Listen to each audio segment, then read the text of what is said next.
más allá del deporte. Amigos, es un placer recibirlos en esta su serie, Deporte más allá del deporte. Aquí veremos algunas historias que por su importancia pasaron del ámbito deportivo al social.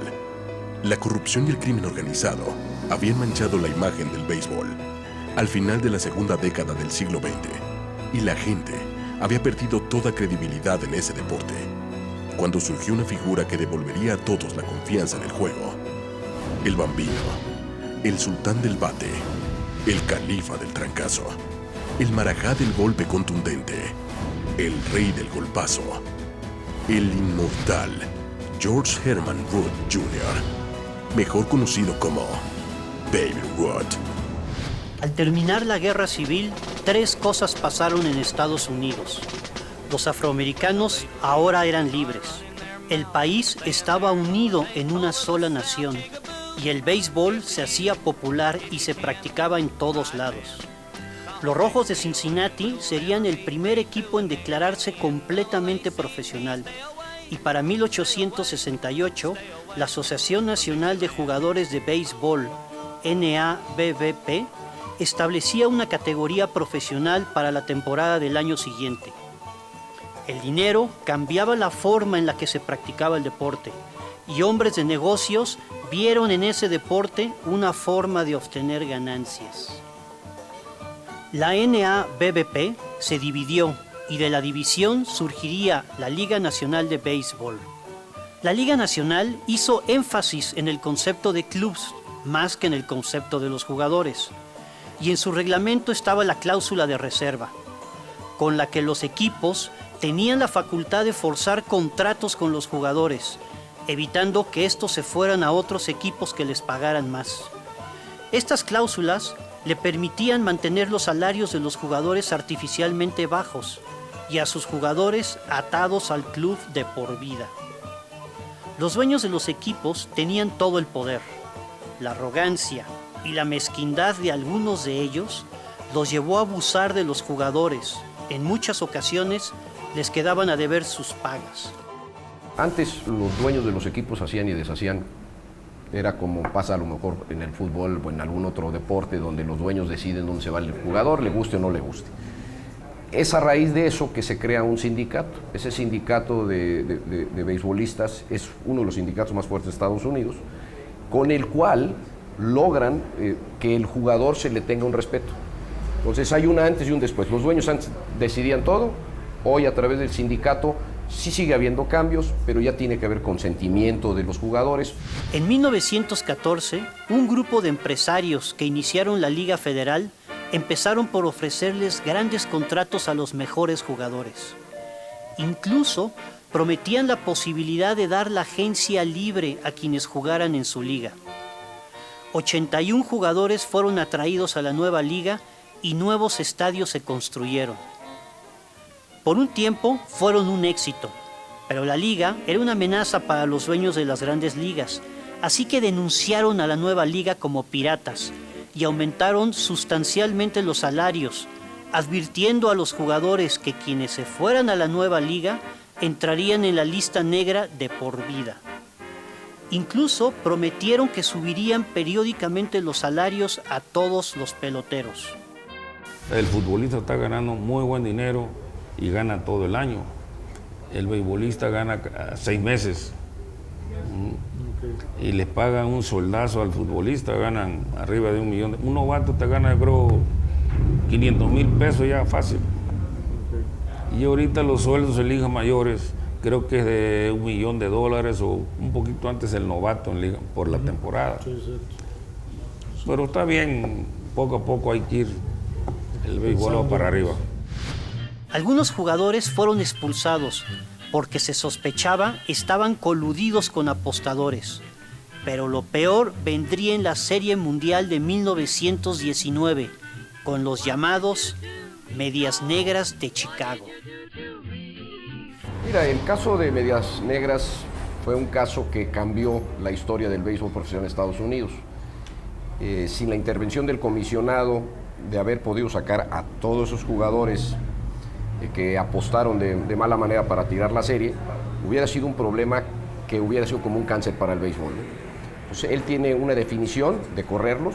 Es más, en Estados Unidos por eso los sportsbooks no están permitidos. Solo la llegada del más grande pelotero de todos los tiempos haría que el país recobrara la confianza en su amado pasatiempo nacional. Un hombre que encarnaba todo ello, que se entendía como el sueño americano. Independientemente del veredicto del jurado, un jugador que arregle un juego de pelota nunca jugará béisbol profesional. Keneshaw Mountain Landis. It is my belief that baseball is loved by an entire nation because it embodies that priceless spirit of equality that is the very backbone of America itself. El dueño de los Medias Blancas de Chicago era Charles Comiskey, un individuo avaro y miserable. De hecho, el sobrenombre de Medias Negras ya lo tenían antes de la Serie Mundial. Y fue porque el dueño quería que los jugadores se hicieran cargo de la limpieza de sus uniformes. Los jugadores se negaron.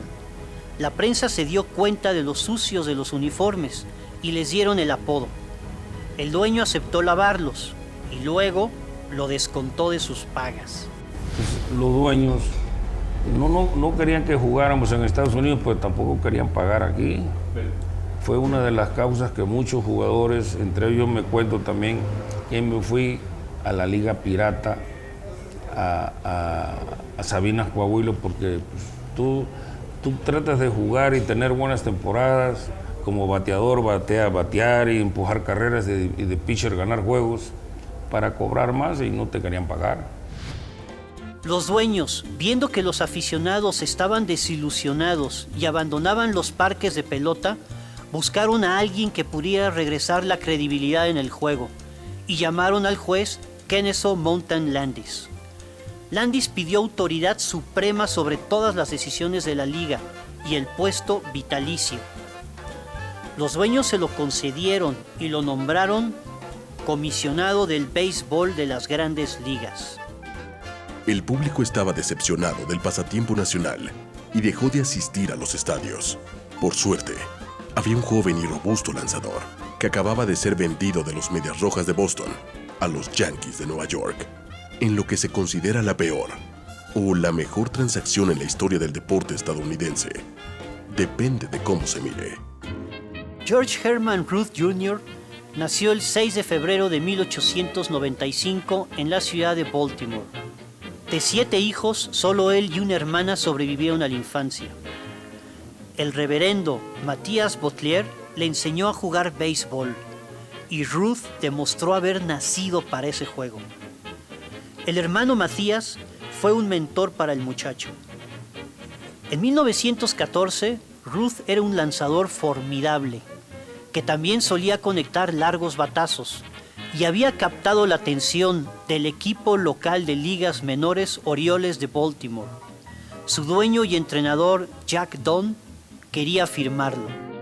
El poder lograr, primero como pitcher y después como bateador, pegar 714 jonrones en una época donde pues, el bate era un pedazo de madera de un árbol muy grande, más rudimentario el juego, sin ningún tipo de preparación. Hay que recordar que hoy los atletas se preparan en gimnasios, antes era natural, ¿no? Entonces, para mí los logros de Babe Ruth van a ser insuperables en aquella época, ¿no? Sin lugar a duda, Babe Ruth transformó el béisbol y por eso es lo que es hoy en la historia, ¿no?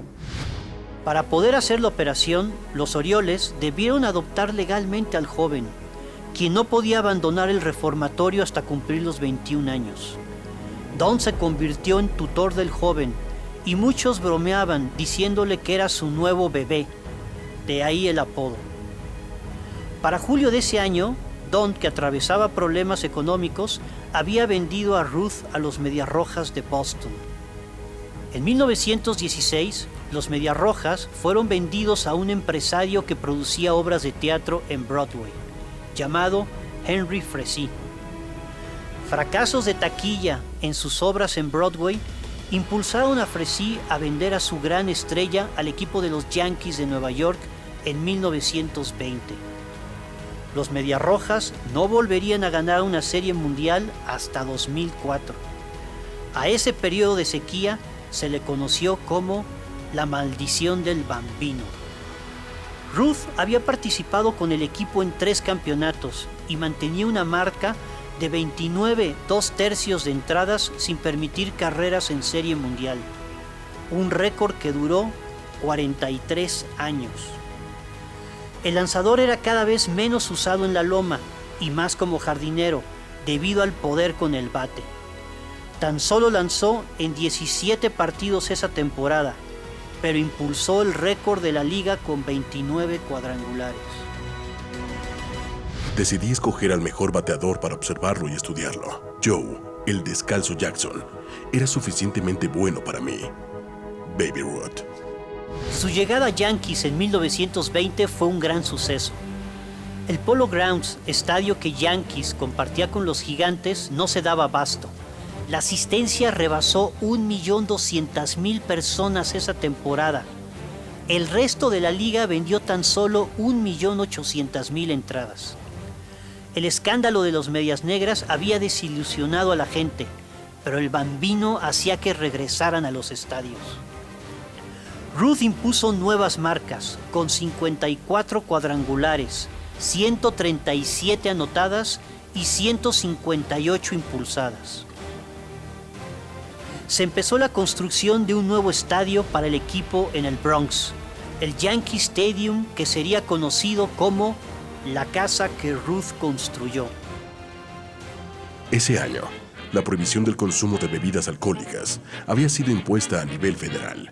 Ruth era el cliente más distinguido de los bares y prostíbulos ilegales de la época. Y lo más impresionante, era capaz de batear un jonrón media hora después de haber salido de una borrachera. Todos en el medio sabían de sus excesos. Sin embargo, era tal su carisma y la adoración que recibía del público que la prensa jamás reportó nada sobre su escandalosa forma de vida. Una vez le preguntaron a un periodista por qué no escribía de los excesos del Bambino y contestó: "No puedes abuchear un home run". Para 1921, Ruth rompió la marca de por vida de cuadrangulares y cada vez que volvía a conectar, agregaba uno más a la marca histórica, que llegó a 714 y fue rota hasta 1974 por Hank Aaron, al cual le tomó 2,000 turnos más al bate que al Bambino. Ese año, Yankees iría a su primera de 3 series mundiales seguidas, contra el equipo que compartía el estadio, Gigantes de Nueva York. Perdieron las 2 primeras, pero en 1923, ya en el Yankee Stadium, ganaron el campeonato, el primero de 27 en su increíble historia. Ruth había bateado el primer jonrón en la inauguración del nuevo estadio. En 1924, ganó su único campeonato de bateo con un promedio de 378, pero el equipo perdió el banderín con los Senadores de Washington. Al año siguiente, Ruth llegó al campo de entrenamiento con sobrepeso. Su esposa se había separado de él y los excesos en su vida personal parecían por fin empezar a pasar factura. En la pretemporada colapsó y fue mandado en tren a Nueva York e internado en un hospital. El rumor de que había muerto fue recogido por un periódico en Inglaterra, quienes publicaron su obituario. La prensa publicó después que había sido una indigestión provocada por hot dogs y refrescos lo que había ocasionado el colapso. Una indigestión que se escuchó alrededor del mundo, dirían más tarde. Esa temporada del 25 solo jugó 98 juegos y terminó con promedio de 290 y 25 cuadrangulares. Yankees tuvo su única temporada perdedora hasta 1965. Para la temporada siguiente, jóvenes peloteros como Lou Gehrig y Tony Lazzeri entraban al equipo. Ruth se preparó a fondo y regresarían a la Serie Mundial ese año. 60 jonrones. Quiero ver al hijo de perra que lo supere. Baby Ruth. El equipo de los Yankees de 1927, también conocido como la fila de los asesinos por el poder al bate de su alineación, es uno de los mejores de la historia, con una marca de 110 ganados. Y es el estándar de grandeza ante el cual se miden los grandes equipos de la historia, aún hoy en día. Si bien la carrera por el banderín estaba decidida desde mucho antes que terminara la temporada, la expectativa estaba en el liderato de cuadrangulares, entre Ruth, quien estableció el nuevo récord de 60, y su compañero yankee Lou Gehrig, quien terminaría el año con 47. En la Serie Mundial barrieron en 4 juegos a Piratas, y según un periodista, los Piratas perdieron desde que vieron la práctica de bateo de Yankees antes del primer juego, donde un batazo salió literalmente del estadio. Para el año siguiente, y con un nuevo contrato sin precedentes en la historia, Ruth parecía en camino a romper su récord de home runs, pero al final de la temporada entró en una mala racha y terminó con 54.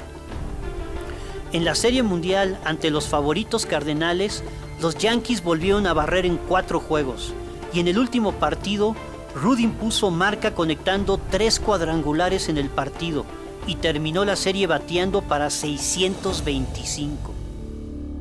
Cuando un reportero cuestionó a Babe en relación a que era ilógico que recibiera mejor salario que el presidente de los Estados Unidos, el Bambino contestó: "Lo sé, pero yo tuve un mejor año que el presidente Hoover".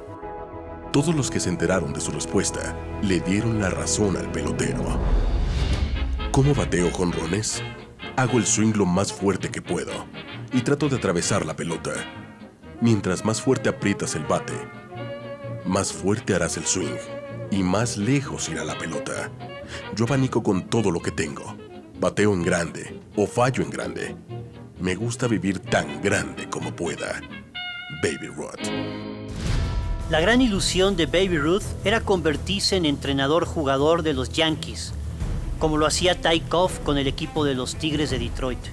Y cuando falleció el manager del equipo, Ruth intentó que el dueño le diera el puesto, pero este jamás lo consideró en serio.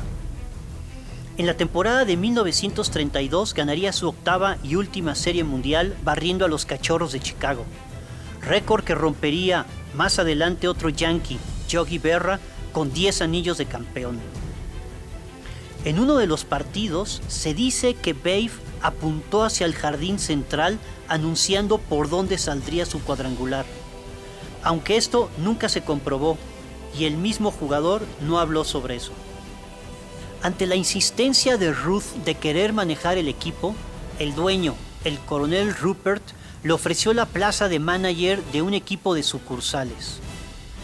Tanto la segunda esposa del jugador, Claire Merritt Ruth, como su representante le hicieron ver que la propuesta era un insulto y lo convencieron de rechazarla. ¿Cómo va a ser posible que él maneje a otros si no puede manejarse a sí mismo?, le dijo el dueño a la señora Ruth. Terminarían por venderlo a los Bravos de Boston, quienes estaban interesados en la taquilla que pudieran obtener de él. Además, le habían prometido que al siguiente año lo harían manager del equipo si todo salía bien. I hope that you'll enable us to bring a pennant to Boston. And I hope that I can live long enough that time will come, and I hope it'll come this year. Fine, Mike. Esa temporada, Ruth ya estaba muy disminuido físicamente, aunque agregó otra gloriosa página a su carrera, cuando en un juego se fue de 4-4 con 3 jonrones. A mitad de temporada, se dio cuenta que los Bravos lo habían engañado y nunca estuvieron realmente interesados en convertirlo en manager, y se retiró después de una discusión con el dueño del equipo. En 1936, el Bambino fue seleccionado para ser la primera generación en entrar al Salón de la Fama del Béisbol, que se estaba construyendo en Cooperstown, Nueva York, junto con Ty Cobb, Honus Wagner, Christy Mathewson y Walter Johnson. Ningún equipo se interesó por contratarlo como manager, y Ruth se retiró y se dedicó a jugar golf y a participar en algunos juegos de exhibición, siempre atrayendo grandes cantidades de aficionados. En 1938, los Dodgers de Brooklyn lo contrataron como coach de primera base, prometiéndole que al retiro del manager al final de la temporada, él sería nombrado en ese cargo, lo cual nunca ocurrió. Ruth no volvería a trabajar en el béisbol el resto de su vida. Es muy difícil ganarle a alguien que nunca se rinde. Baby Ruth. 20 años atrás, dejé de hablar de Baby Ruth por la simple razón de que me di cuenta que aquellos que nunca lo vieron simplemente no me creían. Tommy Holmes, reportero deportivo. Resulta casi imposible hablar de las hazañas y las anécdotas del Bambino sin que se confunda en algún momento la realidad con la fantasía. Ruth pegó un elevado dentro del cuadro tan alto que se convirtió en cuadrangular, ya que los jugadores habían perdido la trayectoria de la pelota por el reflejo del sol. O los grandes juegos con el bate, aun cuando había pasado toda la noche bebiendo y apenas llegaba tiempo para arrancar el partido. O las veces que las tribunas contrarias que lo abuchaban terminaban ovacionándolo después de ver un batazo descomunal. O su gran generosidad, que se mostraba en las cantidades de dinero que donaba a los huérfanos. O el día que llegó con un Cadillac nuevo para el hermano Matías y le compró otro más cuando éste chocó el coche. Ruth siempre se ocupó de los niños y fue magnánimo con ellos, siempre regalándoles calzado y equipo de béisbol. En una ocasión, un niño se le acercó antes de un juego y le pidió un autógrafo. Es para mi hermano, que es su cumpleaños, pero somos muy pobres y no tenemos dinero para venir al partido. Ruth lo subió a su auto y fueron a casa de los niños. Compró pasteles, refrescos y golosinas e invitó a todos los niños del barrio y la pasaron en grande. Nadie del equipo sabía dónde estaba el jugador y cuando regresó, ya al final del juego, fue multado. Solo les digo que si vuelve a venir otro niño que no tenga dinero para su cumpleaños, me van a volver a multar porque voy a hacer lo mismo. Me divertí muchísimo. Babe Ruth sigue siendo hoy, para todos los que ven el béisbol, sigue siendo el rey de este deporte. Las épocas han cambiado, sin embargo, de los 20 para acá, que estamos hablando más de 100 años de historia, casi 100 años de historia, podemos decir que Babe Ruth sigue siendo el ícono del béisbol en los Estados Unidos. Y no nada más en los Estados Unidos, en cualquier lado que jueguen un poquito de béisbol, consideran a Babe Ruth como la máxima imagen del béisbol de todos los tiempos. Comparado con, a lo mejor, un Michael Jordan en el básquetbol, comparado con Pelé en el fútbol soccer, pero creo que el mayor ícono de la historia por lo que logró, y en la época que lo logró, difícilmente se va a poder recuperar esa imagen. Nunca ha habido un jugador que sea tan dominante. En una temporada, Ruth bateó más jonrones que el resto de los equipos de la liga juntos. Ruth salvó a una industria millonaria y la elevó a otros niveles.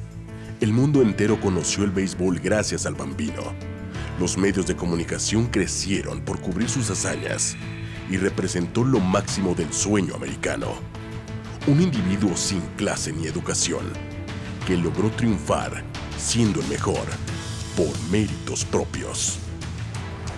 There's been so many lovely things said about me, and I'm glad that I've had the opportunity to thank everybody. Thank you. Give away, Dad.